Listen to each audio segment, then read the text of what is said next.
सभामुख महोदय, सर्वप्रथम मलाई समय दिनुभएकोमा धन्यवाद दिन चाहन्छु। म मुख्यतः आज मैले झन्डै 55 वर्षदेखि नजिकबाट चिन्दै आएको हाम्रो पार्टीका सभापति शेरबहादुरजीको नेतृत्वमा बनेको सरकारलाई शुभकामना दिउँ भनेर उभिएको हो र शुभकामनाका साथ केही संशय पनि छन्, तिनलाई पनि व्यक्त गर्ने मेरो अभिप्राय थियो र छ। तर मभन्दा पूर्ववक्ता एक अत्यन्त प्रतिभाशाली र प्रतिबद्ध मित्रले, सांसदले अहिले एउटा सम्झौता विशेषलाई केन्द्रमा राखेर अत्यन्त गम्भीर वक्तव्य दिनुभयो। वक्तव्यमा उहाँले दिनुभएको मनुष्यका बारे अहिले म पक्का बोल्ने पक्षमा छैन। एउटा सानो कुरा, तर म उक्त माननीयज्यूलाई र संसदमा रहनुभएका यावत व्यक्ति र शक्ति, सांसद र दलहरूलाई सम्झना गराउन चाहन्छु। उक्त सन्धिको प्रयास संयुक्त राज्य अमेरिकाबाट आएको छ। यस्तो कुनै अर्को प्रस्ताव कुनै दिन हिन्दुस्तानबाट आउला अथवा आइसकेको होला, चीनबाट आउला अथवा आइसकेको होला। युरोप युनियन एउटा शक्तिका रूपमा अगाडि बढिरहेछ, त्यहाँ पनि आइसकेको होला। नेपाल एउटा सानो देश छ, भूगोलका हिसाबले सानो छैन, त्यता नजानु होला। भारत र चीनका छेउमा परेर हामी सानो देखिन्छौँ। विश्वका राष्ट्रहरूका तुलनामा आफूलाई हेर्नुको भने हामी मनकै ठुलो पनि छौँ। संसाधनले हामी रहित छौँ, गरिब छौँ, तर हामी दरिद्र छैनौँ। मानसिकता मात्रै गरिब छ। हामीसँग भएको अक्षय र अद्भुत र अमूल्य प्राकृतिक स्रोतहरू, हाम्रा नदी नालादेखि पर्वतराज हिमालयसम्मका जुन निहित संसाधन छन्, हामीले च्याउन पनि भएको छैनौँ। हामीलाई त विदेशी डलरको मात्रै भोग छ, खोजी छ। यो ठुलो सांस्कृतिक विषय छ, राजनीतिक विषय मात्र छैन। तर त्यता जाने समय अहिले मलाई छैन। अहिले म के भन्न चाहन्छु भने भारत, चीन, संयुक्त राज्य अमेरिका, अर्को शक्तिका रूपमा आकांक्षी अनेकानेक राष्ट्र, युरोप युनियनदेखि जापानसम्म, ती देशमा विदेश नीतिका सिलसिलामा यत्रो ज्यादा तथ्यहीन र उग्र मतभेद हुन्छ। सानो प्रश्न छ मेरो। चाहे अमेरिका हेर्नुहोस्, चाहे भारत हेर्नुहोस्, चाहे चीन हेर्नुहोस्, ठिक छ, बेठिक छ, उनीहरूको जे दृष्टिकोण छ, नेपालप्रति आफ्नो दृष्टिकोण छ। त्यो ठिक छ कि बेठिक छ भन्दिनँ, ज्यादा बेठिक नै होला। तर बेठिक किन छ भने हामी नेपालीले आज राजनीतिक दलको यत्रो दबदबामा, चकचकीमा, देशमा लोकतन्त्र होइन ज्यादातर दलतन्त्र चलिरहेको बेलामा, पछिल्लो सर्वोच्च अदालत अपवादको रूपमा आएको छ। यो दलतन्त्रका माझमा हाम्रा सरोकारवाला दलहरू किन साझा विदेश नीति बनाउन सक्दैनन्? पूर्ववक्ता माननीयले जस्तै सारगर्भित कुरा भन्नुभए पनि यो सम्झना राख्न आवश्यक छ। जबसम्म मुलुकका सरोकारवालाहरू, मुलुकका सबै दलहरू र साझा विदेश नीतिका प्रति प्रतिबद्ध हुँदैनन्, हामीहरूमध्ये प्रत्येकले एकअर्कालाई तल देखाएर, उँचा देखाएर मुखको तितो मात्रै पोख्छौँ। अहिले यस खास सन्धिका बारे म टिप्पणी गर्न चाहन्न। हामी आत्मनिर्भर बन्दाखेरि हामी विदेशी सहायता बिना पनि बन्न सक्छौँ। हामीले हाम्रा देशका संसाधनलाई माल पाएर चाल्न पाएको शैलीमा अगाडि बढाइरहेको छौँ। कोही अपवाद छैन, कुनै मन्त्री अपवाद छैनन्, कुनै प्रधानमन्त्री अपवाद छैनन्। उनीहरूले आफ्नो आत्माभित्र चियाएका छैनन्, मुलुकभित्र हेरेका छैनन्, बाहिर बाहिर बाहिर मात्र हेरेका छन्। लिने कुरोमा पनि, दिने कुरोमा पनि। यो विषयका लागि म उभिएको थिइनँ। तर बडो विचारोत्तेजक ढङ्गबाट जिम्मेदार नेकपा एमालेका मित्रले यो कुरा भन्नुभएपछि मलाई ती कुरा भन्न मन लाग्यो। र लामो समयदेखि बारम्बार विभिन्न मञ्चबाट भनिराखेको छु, पहिले हामी साझा दृष्टिकोण बनाऊँ, भारतका प्रति, चीनका प्रति, अमेरिकाको प्रति। अनि कुन सन्धि खारेज गर्ने, कुन नगर्ने, कुन नराख्ने गरौँला। यो राष्ट्रिय नीतिको प्रश्न हो सभामुख महोदय। म उभिएको मूल कारण के थियो भने प्रधानमन्त्री शेरबहादुरलाई शुभकामना र बधाई पनि दिन, सँगसँगै उहाँलाई सम्झना गराउन, सानो कुरा सम्झना गर्नु होला। दोस्रो जनआन्दोलनको उपलब्धि, दोस्रो आन्दोलनको जनादेशका बेलामा हाम्रा तत्कालीन पार्टी सभापति गिरिजाप्रसाद कोइराला प्रधानमन्त्री हुनुहुन्थ्यो। उहाँको नेतृत्वमा नै 64 को अन्तरिम संविधान बन्यो। त्यस अन्तरिम संविधानका वाहक परिचालक संवाहक को थिए त? सबै त्यो अनुहार मोटामोटी रूपमा अहिलेको सरकारमा सामेल छन्।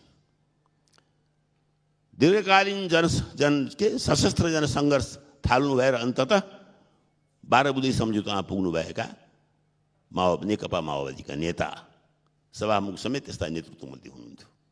मधेस आन्दोलनका नाउँमा अन्तरिम संविधानलाई चुनौती दिने अर्का नेता एमाले पनि सहयात्री थियो।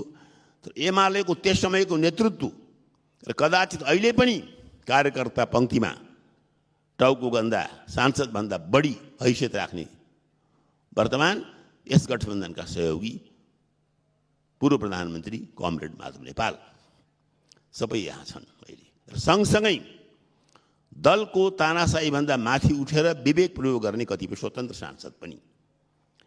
तर किन यो गठबन्धन किन? पञ्चायत कालमा चल्थ्यो मिलिजुली खान होइन भने यस गठबन्धनका प्रत्येक स्टेक होल्डरले, प्रत्येक सहभागीले छातीमा हात राखेर सम्झिनु पर्यो गणतन्त्रको घोषणापछि अथवा संविधानको निर्माणपछि पनि बितेका वर्षहरूमा किन आम जनतालाई लागेन बल्ल हाम्रो पालो आएछ। लाखौँको रूपमा चप्पल लगाएर सडकमा उत्रिने नेपाली जनतालाई किन लागेन एहे अब त नयाँ नेपालको सुरुवात भएछ। यस मोर्चाका सबै सङ्गठकले, खास गरी अध्यक्ष प्रचण्डले, नेता बाबुराम भट्टराईले, उपेन्द्र यादवले, आदरणीय कमरेड माधव नेपालजीले सबैले सोच्नु पर्यो विगत 10 वर्ष कसरी गएछ त? यो सपनामा गयो? के भएको थियो त? मैले यो व्यङ्गात्मक शैलीमा भनेको छैन, स्वप्नद्रष्टामध्ये म पनि हो। मुख्य कुरो के थियो माग? उर्दूमा एउटा प्रसिद्ध राम्रो कविता छ, पाकिस्तानको समस्यालाई लिएर त्यहाँका कवि फैज अहमद लेखेको, जुन बिहान होला भने हिँडेथ्यौँ हामी त्यो बिहान त्यो रहन्छ। अर्कै वो समय आएछ त। हिंदी के कविले बनाए छन्, कहाँ तो वादा था चिराग हर घर के लिए लेकिन पूरे शहर को भी चिराग मैसर नहीं। बड़ा आम जनतामा जुन असन्तोष आएको छ, नागरिक आन्दोलन फेरि तात्तै हिँडेको छ, त्यसलाई बिर्सेर सर्वोच्च अदालतका विगतका 2 फैसलामा रमाउने काम नगर्नुहोस्। संघीय राज्यको नारा मधेसवादी पार्टीले उठाएको थियो। त्योभन्दा पहिले नेपाली कांग्रेस प्रजातान्त्रिकले प्रस्ताव गरिसकेको थियो। तर आज पनि संघीय राज्य कागजमा सीमित छ। सम्झना गराउन चाहन्छु, सरकार जसको बनोस्, कोभिडको प्रतिकारमा स्थानीय सरकारले प्रशस्त काम गरेछ। स्थानीय सरकारलाई कसरी शक्तिशाली बनाउनुहुन्छ, यस विराट मोर्चाले सफल गरोस्। ठीक त्यस्तै अहिले पनि संघीय राज्यलाई चाहिने खालको निजामती ऐन, प्रहरी ऐन बनेको छैन। यो सरकारले त्यो काम गरोस्। कोभिडका बारेमा खोप प्रधानमन्त्री भनिसक्नुभयो, त्यसको लागि उहाँलाई धन्यवाद छ। तर साथीहरूमा जुन एक प्रकारको असन्तोष, निराशा सत्ताधारी पङ्क्तिमा आइरहेछ, त्यसमा उहाँले ध्यान दिनुपर्छ। यो अवश्य हो कि वर्षौँदेखि बिग्रिएको व्यथिति एकै दिनमा केही गर्न सकिँदैन। त्यस्तै हामीले प्रधानमन्त्री वा सरकारको बारे फैसला गर्दा 100 दिनलाई हनीमुन भन्छन्, त्यसलाई पनि ध्यान दिनुपर्छ होला। मुख्य कुरो हाम्रो लक्ष्य के हो, हाम्रो मन्जिल के हो? मुख्य लक्ष्य र मन्जिल भने के छ भने हामीले बडो सकस गरेर, बडो प्रयास गरेर यस संविधानलाई जोगाएका छौँ। याद रहोस् सभामुख महोदय, म तो एक्लो सांसद हो नेपाली कांग्रेसभित्रबाट जसले यस संविधानका अन्तर्विरोध, यस संविधानको विसङ्गति, यहाँसम्म कि भाषागत त्रुटि समेतसँग आपत्ति जनाएर संसदको अन्तिम दिनमा मैले बहिष्कार गरेको थिएँ। मेरो हस्ताक्षर छैन संविधानमा। तर हाम्रो पार्टीभित्र अन्यमनस्क हुँदाहुँदै पनि यो संविधान बहाली हुनुपर्छ, संसद बहाली हुनुपर्छ भनेर कदाचित अत्यन्त ज्यादा तर गर्नेहरूमध्ये हामी केही साथीहरू थियौँ। किन त्यसो गर्नु पर्यो? मलाई लाग्यो संविधानमा जे त्रुटि भए पनि संसद सार्वभौम संसद स्थापना भइसकेपछि सार्वभौम संसदका माध्यमबाटै मधेसको, जनजातिको, दलितको, महिलाको, अन्य सीमान्तकृत समूहको समाधान गर्नुपर्छ। समाधान गर्नै पर्छ। संसदबाटै गर्नुपर्छ, यस संविधानका माध्यमबाटै गर्नुपर्छ। त्यसैले प्रधानमन्त्रीको एकातिर दिनानुदिनका समस्या छन्। उदाहरणका लागि खोपको कुरा आयो। हो, खोप चाहिँ नै आवश्यकता हो। त्यति मात्र होइन, त्यतिकै महत्त्वपूर्ण कुरा त सुशासन। सुशासन शब्दको व्यापक अर्थ छ, तर सुशासन नहुने, बेलामा खोप नआउने, संविधानले बारम्बार चुनौती पाउने विगत प्रधानमन्त्री नै सही, भूतपूर्व प्रधानमन्त्री नै सही, उहाँले संविधानसँग खेलवाड गर्ने यत्रो आत्मविश्वास कहाँबाट ल्याउनु भयो? उहाँ पनि राजनीति गरिरहेका मान्छे हो, यस कारण ल्याउनु भयो, चाहे उहाँकै कारणले सही। उहाँलाई थाहा थियो आम जनता सरकारसँग, राज्यसँग, यो संविधानको कारणसँग सन्तुष्ट छैनन्।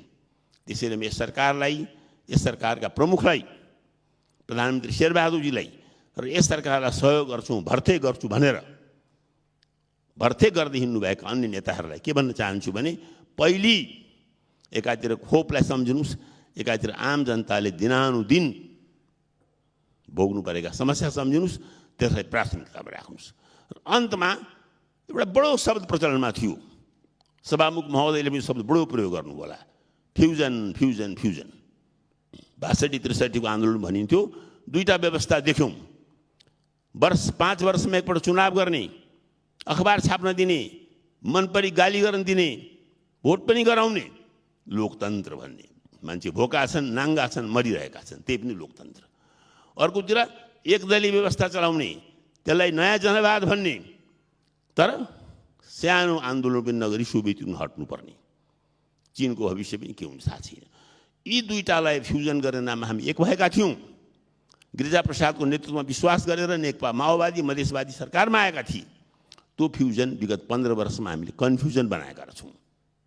ठन्डा दिमागले नेपाली काङ्ग्रेसका वर्तमान सभापतिसँग बसेर सब कुरो सोच गरेर अध्यक्ष प्रचण्डदेखि अन्य सरकारवाला सबैले राम्ररी सोचिकन विगतका भुलहरूबाट सिकेर एकातिर नेपाली काङ्ग्रेसले सिक्नु परेको छ लोकतन्त्रको रूढ अर्थ, जडसूत्रीय अर्थबाट चल्दो रहन्छ लोकतन्त्र।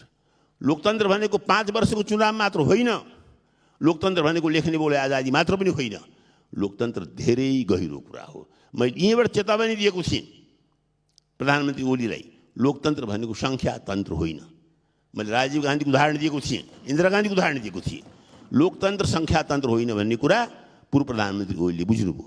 अब यस नयाँ सरकारले बुझ्नु परेको छ लोकतन्त्रको मर्यादालाई राख्दै, लोकतन्त्रको मर्ममा पुग्दै लोकतन्त्रलाई बढीभन्दा बढी र्याडिकल जनमुखी कसरी बनाउने, यो दायित्व नेपाली काङ्ग्रेसको र नेपाली काङ्ग्रेस सभापति शेरबहादुरजीको हो। लोकतन्त्रको जडसूत्रवादी व्याख्याबाट हामी उठ्नु परेको छ प्रधानमन्त्रीजी। त्यस्तै 21औं शताब्दी आइसकेका छ। 20औं शताब्दीमा फेल भएका सोभियत युनियनको विघटनपछि एकपछि अर्को पूर्वी युरोपका ढल्दै गएका ती अनुभूतिलाई राजनैतिक स्तरमा बुझ्नुहोस्। अहिले अरू देशको नाम लिन ठिक नहोला, न चीनको त चकाचौध नै सक्कली हो। 5-10 वर्षमा हामी रहन्न होला, त्यसको नक्कलीपना त्यसरी नै थाहा हुन्छ जसरी सोभियत युनियन गराम गुरुङ भएर पायो। न त नर्थ कोरियाका ती वंशानुगत साम्यवादी नै वास्तविक साम्यवाद हुन्। आउनुहोस् हामी नयाँ किसिमबाट 20औं शताब्दीको इतिहास हेरौँ। 20औं शताब्दीमा तथाकथित बेलायतमा जन्मिएको संसदीय व्यवस्था पनि नाङ्गिएको छ र जनवाद, बहुदलवाद, बहुदलीय जनवाद पनि अल्पमत भएको छ। यिनीहरूलाई नसिकी, यिनीहरूलाई सम्मान नगरी, यिनीहरूलाई नबुझी हामी बढ्न सक्दैनौँ। तर सम्मानको नाममा हामीले मात्र पुराना गीत गाएर, पुराना तन्त्र गाएर, पुराना शास्त्र भट्ट्याएर र शास्त्रका किमतमा लोकलाई बुझ्न हामीले छोड्यौँ भने इतिहासमा हाम्रो नाम मात्र रहन्छ। यसपटक यो सरकार असफल भयो भने शेरबहादुरजी असफल हुन्न, बुझ्नुहोस् सरकारवालाहरूले। यसपल्ट असफल भयो भने कदाचित संविधान असफल हुन्छ। संविधान असफल भएर पनि के बिग्दैन, व्यवस्था असफल हुन्छ। व्यवस्था असफल हुनु भनेको सोच्दा मात्र पनि कहाली लाग्छ मलाई। संविधानमा हस्ताक्षर नगरेको एक व्यक्तिमध्ये म भन्दैछु कि बाटो अर्को देख्दिनँ म, त्यसैले संविधान रक्षा गर्नुमा अग्रपङ्क्तिमा आएर बोलेको हुँ, लेखेको हुँ। अब अहिले टिप्पणी गर्ने पक्षमा छैन। एउटा मित्रले हनीमुनको कुरा गर्नुभयो। हो, हनीमुन 100 दिन लाग्छ। 100 दिनभन्दा बढी समय लिनुहोस्, आफ्ना लक्ष्यका बारे स्पष्ट हुनुहोस्। वर्षौं पहिले यसरी नै सदनबाट बोल्दै मैले तत्कालीन प्रधानमन्त्री मनमोहनजीलाई भनेको थिएँ र कांग्रेसी मित्रलाई सम्झाएका थिएँ, मनमोहनजी भर्खर प्रधानमन्त्री हुनुभएको छ, हेर्दै जाउँ न, नाच्यो। त्यसले सिलसिला मैले भनेको थिएँ, हम अभी से किस तरह बेवफा उनको कहें, मंजिल की बात है रास्ते में क्या कहें। यो गठबन्धनलाई पनि आजै आलोचना गर्न चाहन्न म। यस गठबन्धनले आफ्नो लक्ष्य पुरा गरोस्, यो मेरो शुभकामना छ। यसका लागि खास गरी शेरबहादुरजीले आफ्ना नेतासँग शिक्षा लिएर, गिरिजाप्रसाद उदाहरण लिएर, गिरिजाप्रसादले जसरी जाँदा जाँदै जङ्गलमा रहेका हिंसावादीलाई मूलधारामा ल्याउनु भयो, प्रतिपक्षको नेता भएर पनि यस संविधान अन्तर्गत प्रधानमन्त्री रहेर पनि संविधानको मर्म नबुझ्नुभएका पूर्व प्रधानमन्त्री, संविधानको संरक्षक भएर रहनुभएका पूर्ण राष्ट्रपतिलाई पनि हामीले कसरी बढीभन्दा बढी संविधानवादको शिक्षा दिने, यो हाम्रो सबभन्दा ठुलो लक्ष्य हो। ठुलो लक्ष्य आफ्नो ठाउँमा हुन्छ, ठुलो लक्ष्य भन्दैमा दैनिक समस्याबाट मुख चोर्न पाइँदैन। कोभिडका बारेमा कृपया ठोस कदम चाल्नुहोस् र चाँडैभन्दा चाँडै